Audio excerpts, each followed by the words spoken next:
Even men at the top of their game find themselves wanting more from life.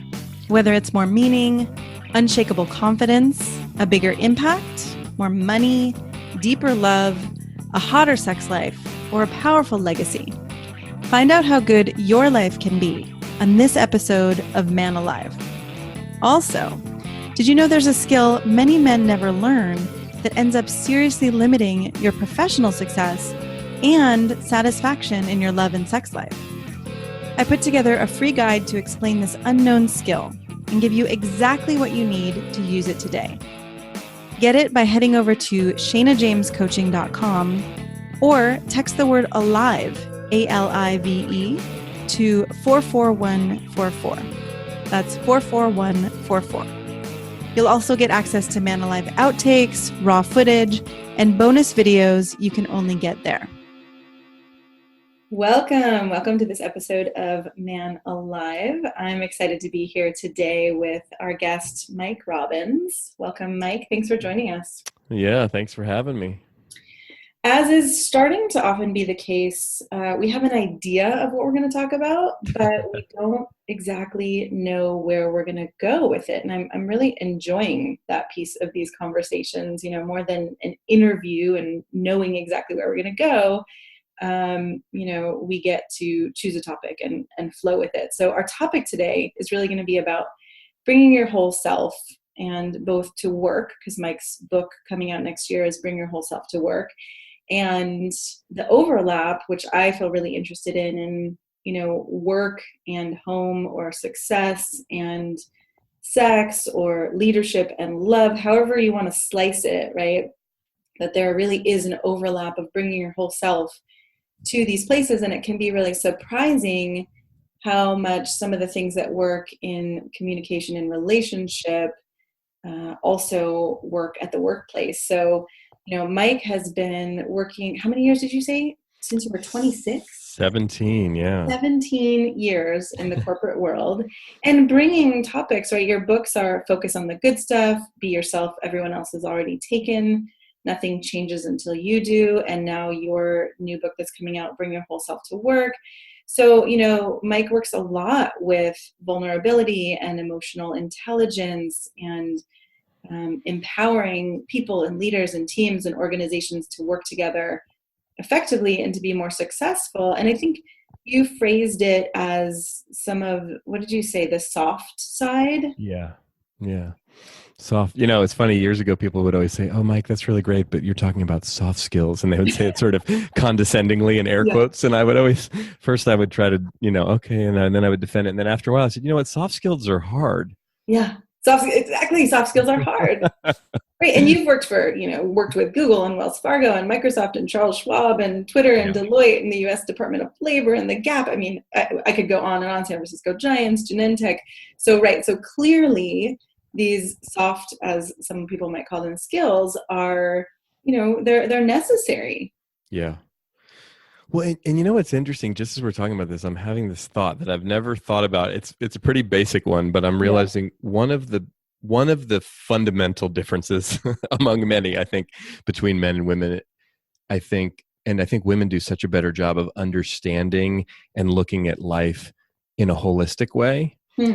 It just in terms of, life is work and work is life, and relationships, and whereas the men, for a lot of the way that we've been trained, and I think also the way that we're sort of designed biologically, is that we compartmentalize things. Right. So it's like, I'm going to work. I'm going to shut off my emotions. I'm going to not think about this and that. I'm just going to show up. The sort of stories we all hear of the man who's like going through a divorce and everything's falling apart, and he's like going to show up and close the deal. And there's something admirable about being able to do that. Yes. And I have a background in sports, and like I was able at times when all kinds of crazy stuff was going on in my life that I could go out on the pitcher's mound and focus on the game, even with all that happening. I think one of the things, though, that happens, and what I've seen in my own work, is we have this erroneous notion, and particularly men really have this, that again, like our lives, our personal lives, are very separate from our business lives and Yeah. professional lives. And And that you have to keep it that way. Otherwise yes, something horrible is going to happen. it's bad, or that's soft stuff, or that's different stuff, or that's personal stuff. Now, I do think the world is continuing to change and evolve. And one of the Yes. things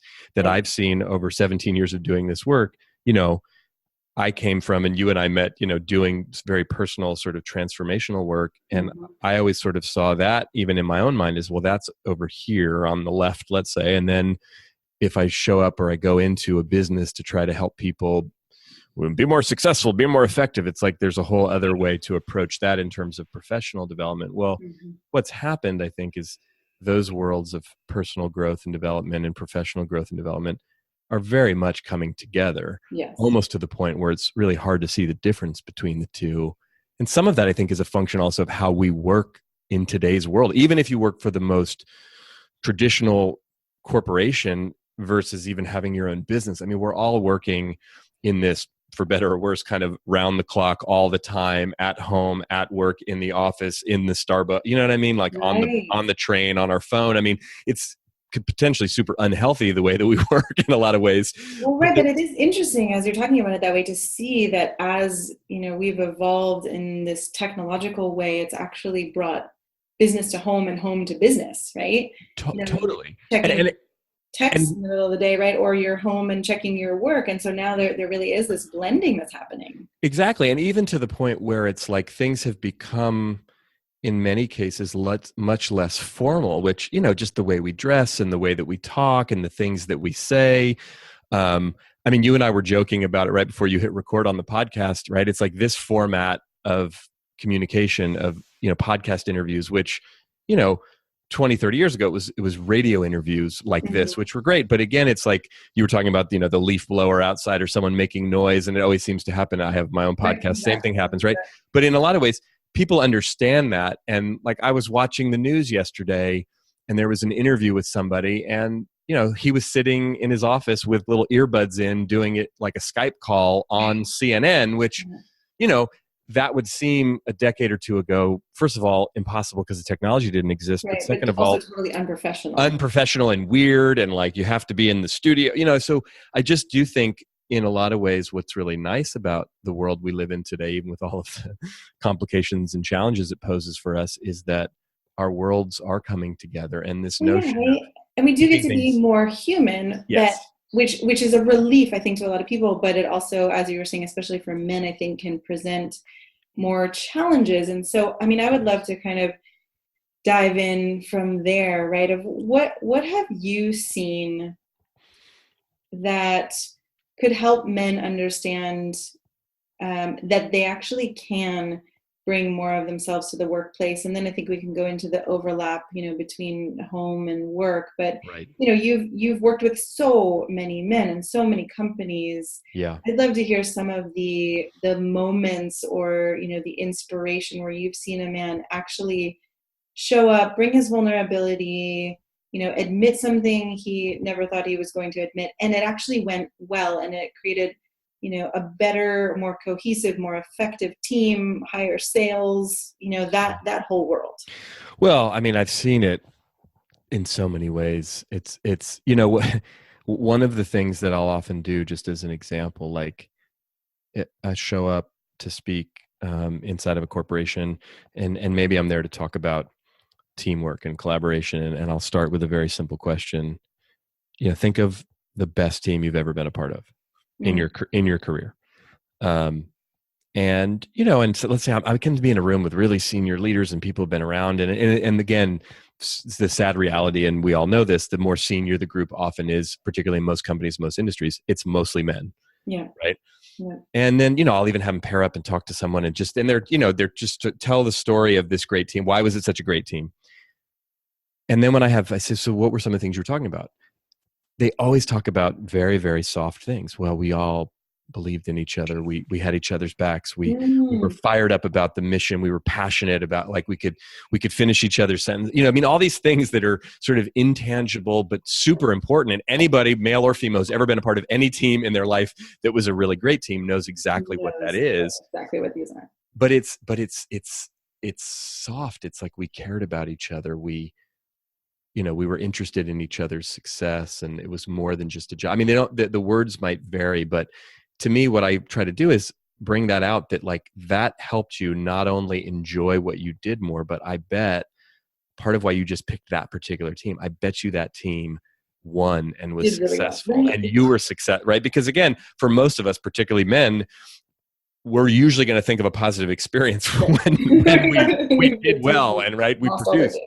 I mean, you can produce sometimes in environments that are very negative and toxic. You can also have a really harmonious, wonderful environment where the results aren't very good. But in general, it's bringing both of those things together. And so I've seen this, one example that pops into my mind. A number of years ago, I got invited to speak. It was a pretty high level meeting inside of an organization I'd never worked in before. And it was a pretty big company. They actually have multiple brands and sort of divisions that they run within a larger company, and each of the brands, each of the divisions is run by a brand president. And so I got invited to speak at this brand president's, his sort of kickoff leadership meeting at the beginning of the year, like his directs and then their directs, about 60 people, but all the top leaders within this one particular brand or division, and all the presidents then report up to the CEO. So like, this was like 8 or 9 years ago. I don't think I'd ever spoken at a meeting at that high of a level before. Mm-hmm. So I was excited, but I was nervous. And the head of HR for this group, he said to me, Bob was the leader of the group. The head of HR says to me, Mike, talk to Bob on the phone beforehand. He's kind of a no nonsense, no BS sort of old school guy. You got to sort of feel him out. And they wanted me to come in and talk about appreciation. And he said, my first book, Focus on the Good Stuff, was about appreciation. He's like, could you, I've seen you speak before. This is the head of HR. And he said, I know you get kind of personal and you tell lots of personal stories and you have people pair up and talk to each other. He's like, could you not do all of that touchy-feely stuff? Could you just talk about the data and tell us why it's important that we appreciate people and how it's going to help us be more successful? And I was like, okay. And at that time in my life and my career, I was just happy for the gig. And like, I'm not pushing back at all. I'm just going to do exactly what they want. And I talked to Bob on the phone, the leader, and he's, we had a bad year last year and it wasn't good enough. And he's giving me all this, this meeting, we really got to get fire under people's butt and get them going. Okay, Bob. So, but I get a sense about Bob, and he's definitely, old school. And the meeting was all day, and I was speaking at the very end of the day. And I asked the head of HR as well as Bob, would it be okay if I came at lunch and if I sat through the afternoon before I spoke? Because I just had an hour at the end. And they said, sure. And I walk in the room, and like, as soon as I got in there and I'm talking to folks, and lunch was just ending, and Bob gets up to talk, and it's so stressful and it's so intense in the room. And like, I can feel it. You know what I mean? Like just, and the voice in my head, and I'm nervous, right? Cause I'm like, want to do a good job. But the voice in my head is, man, these people are really stressed out. They're really uptight. Like, you know what? It feels like they really need to cry. Like that's what right. And I'm like, oh God. And then the other voice in my head is like, stop that. No crying. Right. No crying. So I'm like now having this argument in my head about what am I going to do? And I was like, stick to what you were planning, stick to what they asked you to do. Don't screw it up. And then as the day goes on, it gets closer to my time. I'm still super conflicted, but I get up in front and I start with my presentation. I'm talking about appreciation and strength-based leadership and why it's important and some of the research about it. And it's all, and they seem into it to some degree. It's fine, but I'm like, this is not what's needed in this moment. And you can feel that. I just want to say, right, you going into that room and having done this and having done the personal work you've done also, right? Yes. You can feel that there's something different that could happen. Yeah. It's not theoretical, that would actually create a change in these people that would allow them to do better work and be more connected. Absolutely. Well, this is something, I mean, look, this, and I'm sure you talk about this on the podcast. It's like, look, we all have masculine and feminine energy in us, right? Male or female. And women tend to be more comfortable with feminine energy, and men tend to be more comfortable with masculine energy, although not always, as we all know. But in general, like using our intuition, that's a feminine quality. That's a really powerful feminine quality. It's feminine energy. It's like tapping into intuition when we sense something. When we walk into a room and we feel the vibe in the room, that's intuition. That's feminine energy, right? It's interesting because I just did a podcast that's coming out, I think this week, the week before yours. So it'll already be there with Satya and Raja.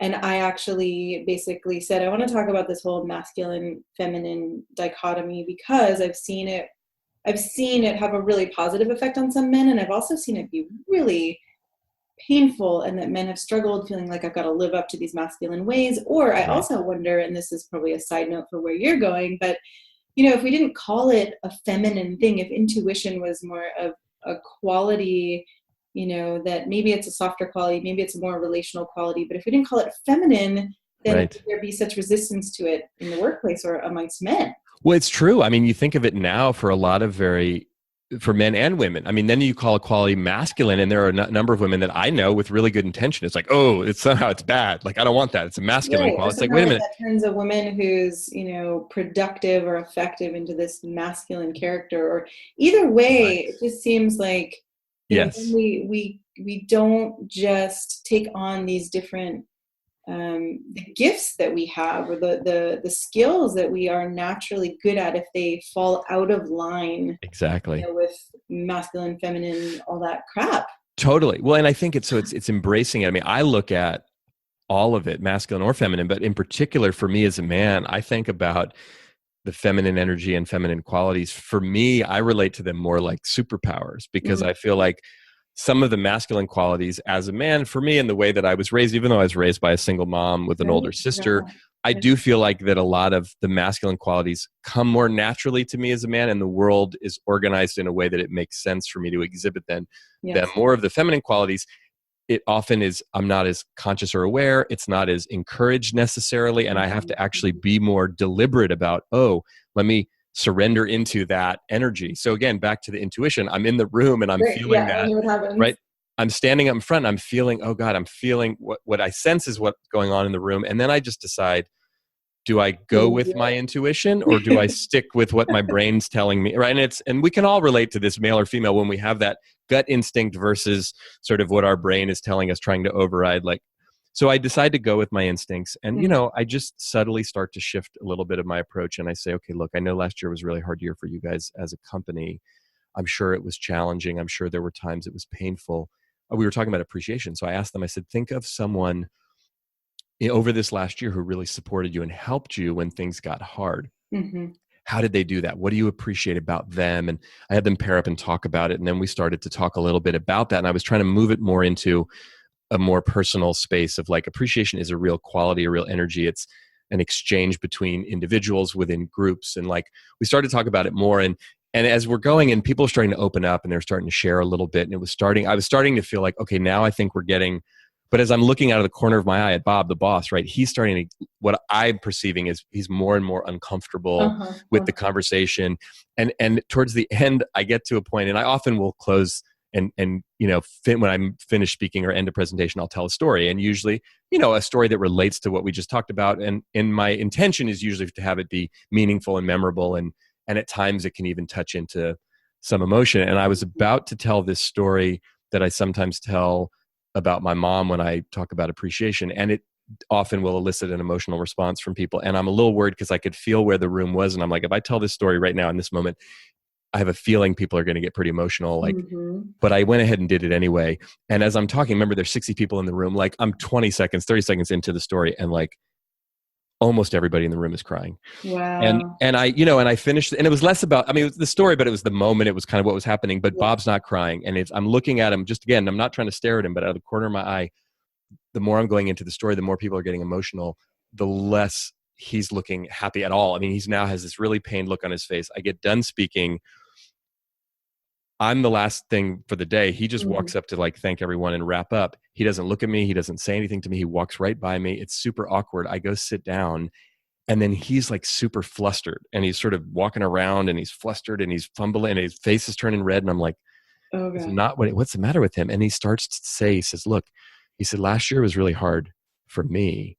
And he said, there were a couple moments during the year that I actually wanted to quit. Wow. And if it weren't for my mentor, I would have quit. And then he starts to talk more about his Wow. mentor. And as he starts to talk about his mentor, Bob starts to cry. Wow. And like, it was like, you could feel everyone in the room was like, like, oh God, like Bob's not the crying kind of guy. Like, this was strange, but it was, and so we're all sitting there sort of, and it's kind of awkward. He doesn't really know what to do with himself and his emotion, because he's not used to getting emotional, particularly in front of Mm-hmm. people. And it all kind of wraps up a little bit awkwardly.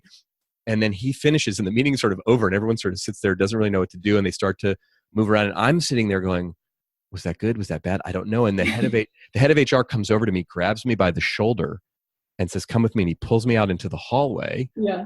and he looks me right in the eye, and he says, 4 years, 4 years he's been in that role, and we've been waiting for him to show up like that, and he finally did Wow. it today. And I was like, okay. And he's like, thank you for doing that. And I'm thinking to Wow. myself, like, I didn't show up with the intention of like, I'm going to make Bob cry, like that No. wasn't.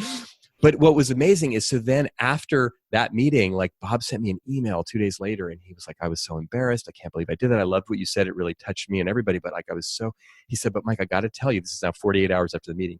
He's like, I got more email and more feedback and more response Mm-hmm. from the last 2 minutes of that meeting than anything I've ever said to that entire group of people the Yep. whole 4 years I've been the president.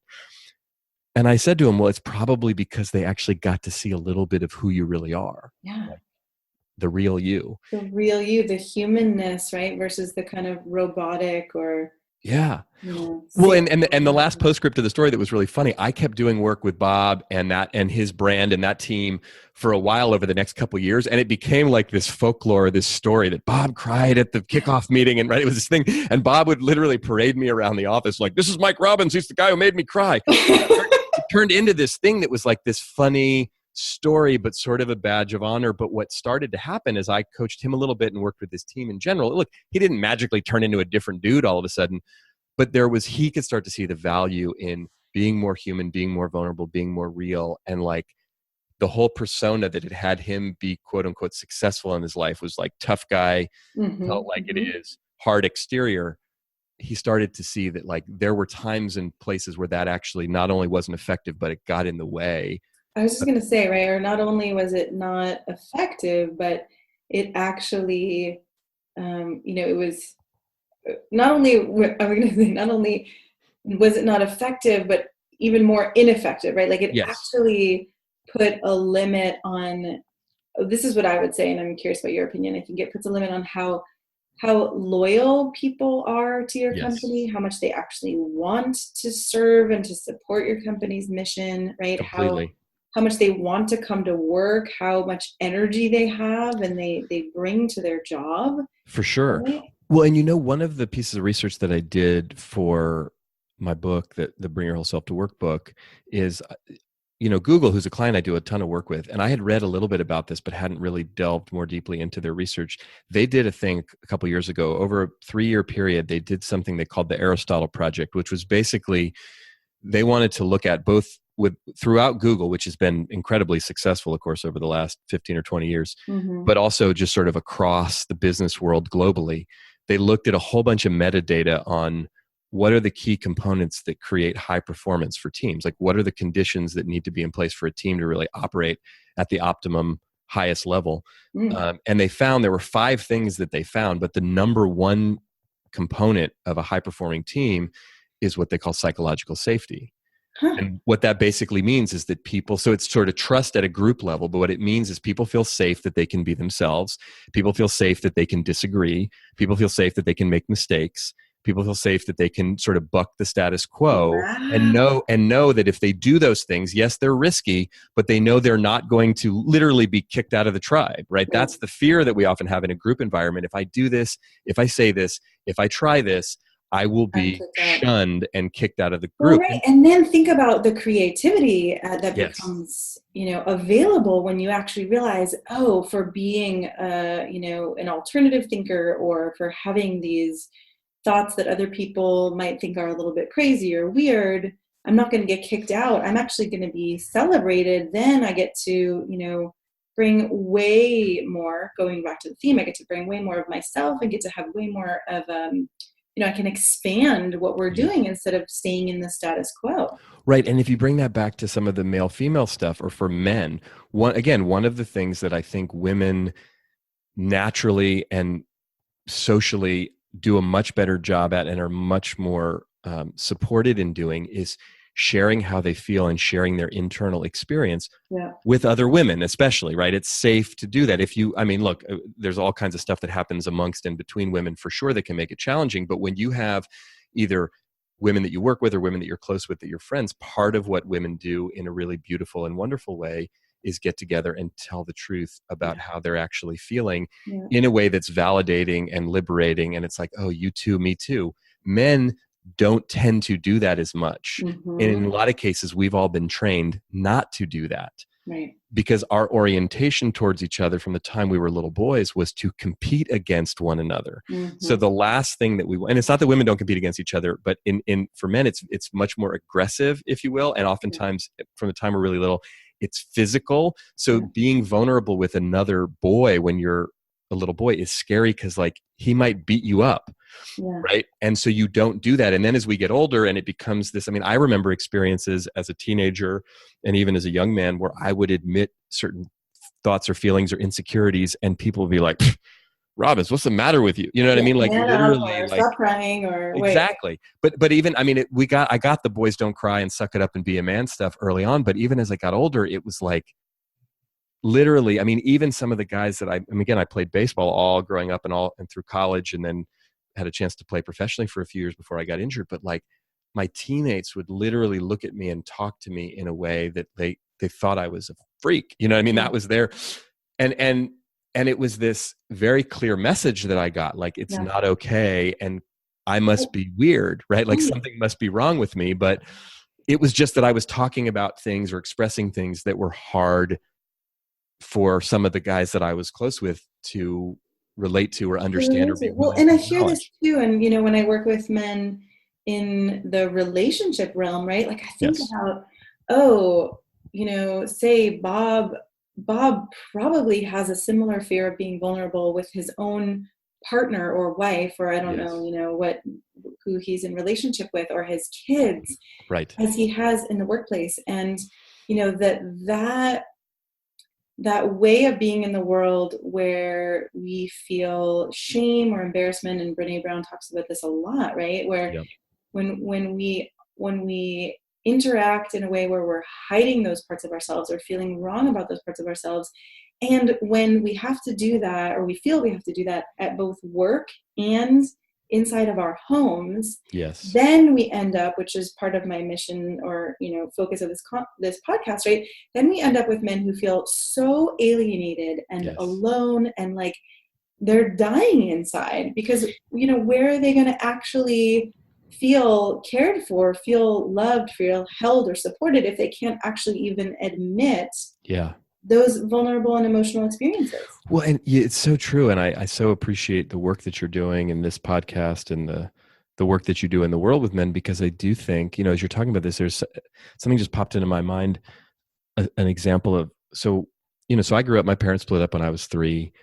Um, my dad was in and out of my life. We did this sort of every other weekend thing until I was about 7. My dad had bipolar disorder, Mm-hmm. and my dad was a really charismatic, talented guy. He was in radio and television for most of his life, but he lost his job when I was 7. He created literally like a psychosomatic speech impediment that they had to take him off the air because he had a lisp all of a sudden that Wow. they couldn't figure out where it came from. Who knows exactly what the deal was, but it started a series of events where my father was basically like out of work and in and out of halfway houses. And it was just really, really painful for him. I can only imagine.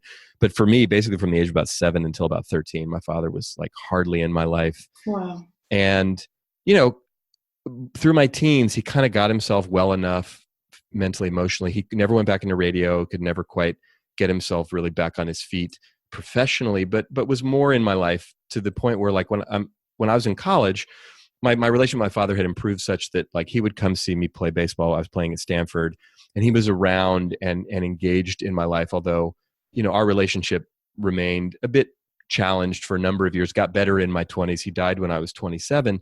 But I remember an example when my dad died.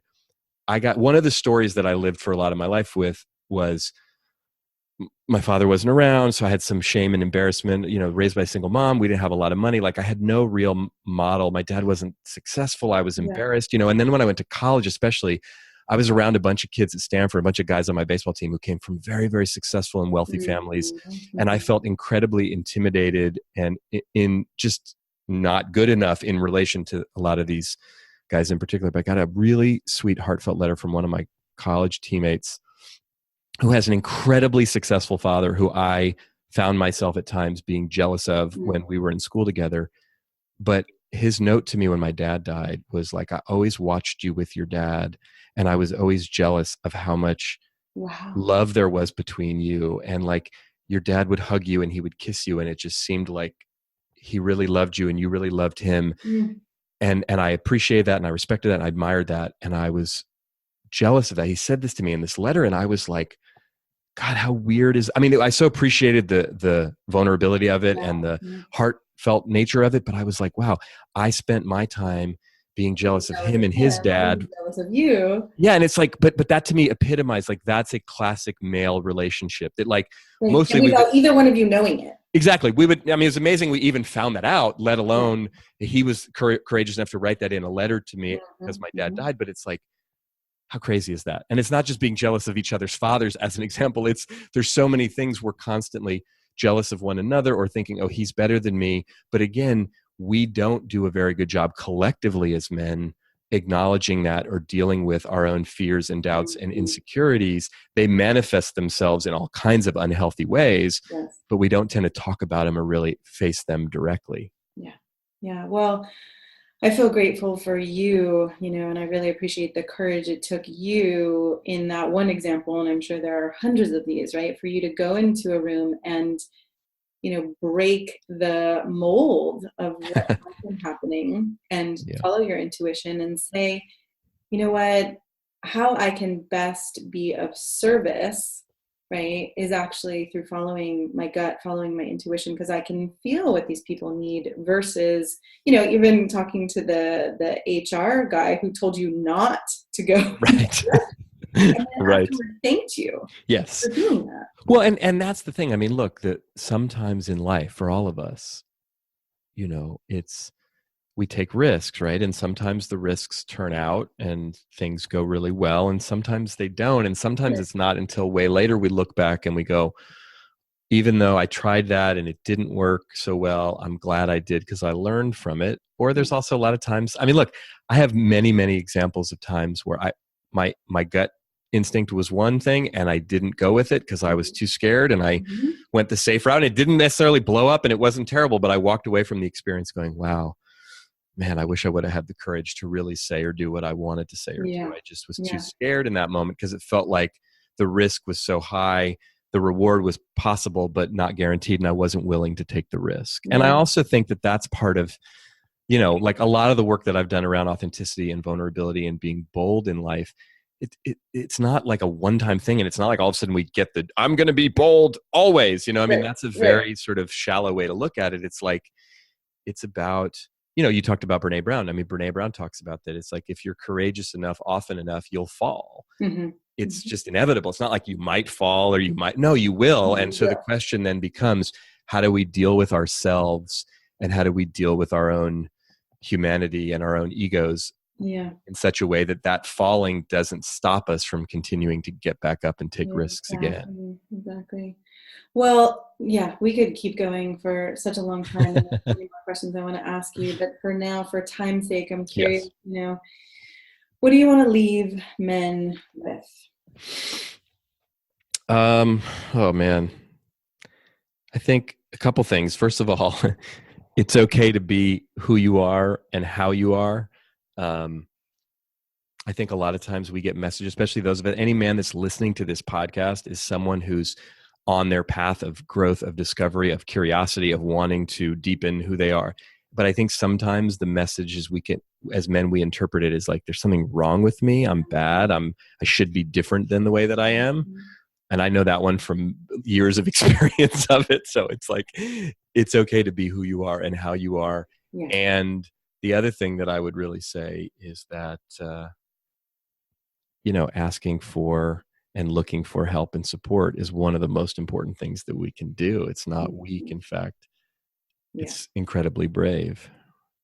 Yeah, I love that. And I think asking for help, from the men I've worked with, it's been so brave of them to even ask for help of me, or of other men or of other mentors and coaches. But right, without that, I mean, I've seen the trajectory, right? And I've worked with men in their 60s and 70s who said to me, oh my God, if I had found you in their 40s, the last 30 years would have been really different. I would have had more love, had more connection, had more joy, had more success. I would have had those years back. So I really encourage you listening, to reach out for help, and in whatever way, right? Whether Yeah. it's finding a mentor, finding a coach, finding someone who you can just cry with, or Yeah. even the whole range. Like, there's professional cuddlers out there these days. Like,